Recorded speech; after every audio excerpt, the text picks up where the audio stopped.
Et moi, je me sens que j'ai la croyance que je vais quand même vers ça, parce que j'ai l'impression que ça pourra soulager ma petite vie. Bien sûr, bien sûr.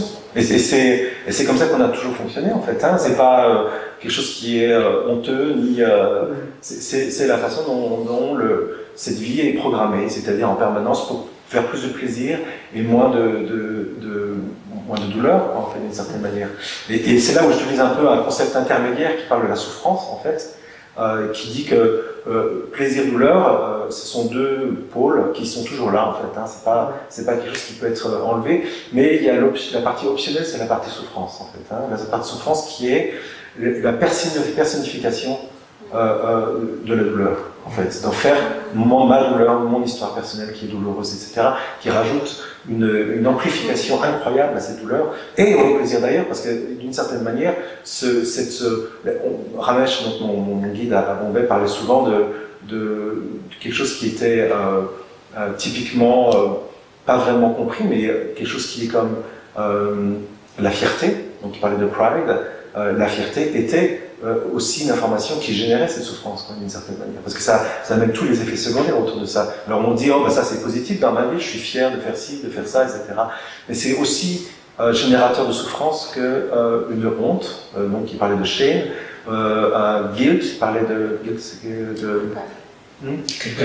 culpabilité. Il parlait de certains aspects qui, à partir du moment donné où cette espèce d'hypnotisme disparaît, ne vont plus pouvoir apparaître non plus, en fait. C'est-à-dire il y a toute une partie, une couche de souffrance qui n'aura plus d'endroit pour mettre ses racines, quoi, en fait. Donc il ne va juste plus apparaître du tout, quoi, en fait. Et comment ça se fait? C'est un peu comme la Terre plate, quelle est la réponse? Bien sûr, on peut faire des traités sur qu'est-ce qui va se passer quand on arrive au bord, donc on a l'impression qu'il y a vraiment quelque chose, mais en fait c'est basé sur une fausse croyance.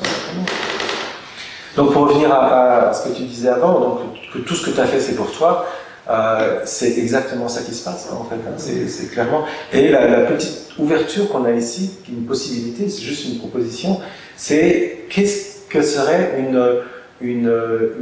recherche ou une question brûlante, peut-être même la question qui suis-je directement, sans rajouter le moindre intérêt personnel par rapport à ça. La question pour la question elle-même, pure.